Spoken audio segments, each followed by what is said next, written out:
తూర్పుగోదావరి జిల్లా నిడదవోలు నియోజకవర్గం చివటం గ్రామంలో పల్లె పండుగ 2.0 కార్యక్రమంలో రాష్ట్ర పర్యాటక సాంస్కృతిక సినిమాటోగ్రఫీ శాఖ మంత్రి కందుల దుర్గేష్ పలు అభివృద్ధి పనులను ప్రారంభించారు.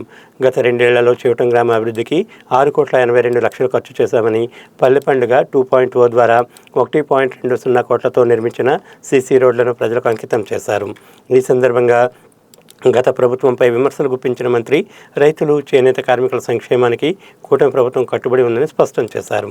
ఉండ్రాజవరం మండలం చివటం గ్రామంలో పల్లె పండుగ 2.0 కార్యక్రమంలో మంత్రి కందుల దుర్గేష్ పాల్గొని నూతన సీసీ రోడ్లను ప్రారంభించారు. గత 2 ఏళ్లలో గ్రామంలో రోడ్లు, జలజీవన్ మిషన్, పంచాయతీ అభివృద్ధి, నాబార్డు నిధులతో మొత్తం 6.82 కోట్ల విలువైన పనులు చేపట్టినట్లు తెలిపారు. గ్రామంలో నిర్మించిన సీసీ రోడ్లు వచ్చే 30 ఏళ్ల వరకు మన్నికగా ఉంటాయని చెప్పారు. రాష్ట్రంలో ఏ నియోజకవర్గానికి లేని విధంగా నిడదవోలు నియోజకవర్గానికి ఉప ముఖ్యమంత్రి పవన్ కళ్యాణ్ 28 కోట్ల శాసకి నిధులు మంజూరు చేశారని వెల్లడించారు. మిత్రులు గాలికి చిన్నబాబు గారికి, అదేవిధంగా భారతీయ జనతా పార్టీ ఈ ప్రాంత అధ్యక్షులు శ్రీ గోపాలకృష్ణ గారు, అదేవిధంగా వేదిక మీద ఉన్నటువంటి పాండురంగారావు గారు, దత్తుడి గారు, అదేవిధంగా మన సత్యనారాయణ గారు ఎంపీటీసీ, అదేవిధంగా జనసేన పార్టీ నాయకులు ఇక్కడ 4-5 ఉన్నారు. అందరికీ కూడా అభినందనలు తెలియజేస్తూ, అదేవిధంగా శివ, ముఖ్యంగా ఈ గ్రామ అధ్యక్షులు జనసేన పార్టీ అబ్బిరెడ్డి శివ సతీష్ గారికి, ఇంకా ఇక్కడికి విచ్చేసినటువంటి 50 మంది ప్రజానీకం అందరికీ కూడా నమస్సుమాంజలు తెలియజేస్తా ఉన్నాను. రాజకీయాల్లో చాలా కార్యక్రమాలు చేస్తూ ఉంటాం, కానీ కొన్ని బాగా మనసుకి సంతృప్తినిచ్చే కార్యక్రమాలు ఉంటాయి. అలాంటిది ఇవాళ నేను ఆ సంతృప్తిని పూర్తిగా మీ చివటం గ్రామంలో అనుభవిస్తున్నాను అనేటువంటి మాటని మీ అందరికీ మనవి చేస్తున్నాను.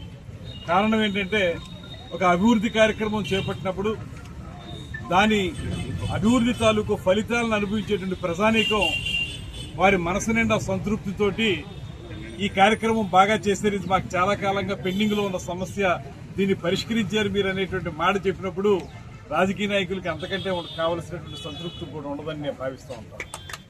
అలాగా ఇవాళ చూడటంలో ఈ రోడ్డు వేసినప్పుడు నాకు మిత్రులు కొంతమంది వాట్సాప్లో పెట్టారు, అప్పుడు మా రోడ్డు చాలా అధ్వానంగా ఉందండి, గుంటలు పడిపోయి దారుణంగా నీళ్లు ఉన్నాయనేటువంటి మాట. నాతో పాటు పోస్ట్ గ్రాడ్యుయేషన్ చేసినటువంటి మా మిత్రుడు నాగరాజు కూడా నాకు ఆ విషయంలో ఒకసారి మెసేజ్ పెట్టడం జరిగింది.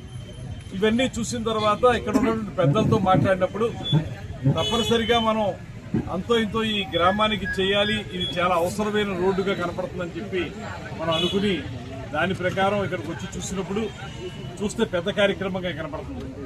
రమారమి 1,20,00,000, 1,30,00,000 అవుతుందనేటువంటి మాట డిఈ రామ్మోహన్ రావు గారు నాకు చెప్పారు.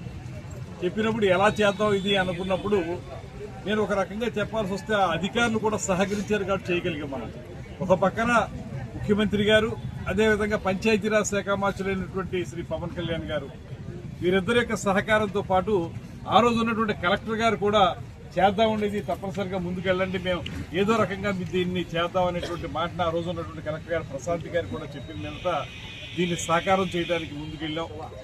దాని ప్రకారంగానే ఇవాళ ఒక అద్భుతమైనటువంటి రోడ్డు, ఇందాక మిత్రులు చెప్పిన విధంగా రాబోయే ఒక 30 సంవత్సరాల పాటు మళ్ళీ చూసుకోవాల్సిన అవసరం లేకుండా ఉండే రోడ్డుని, సీసీ రోడ్డుని మనం ఏర్పాటు చేయడం జరిగింది.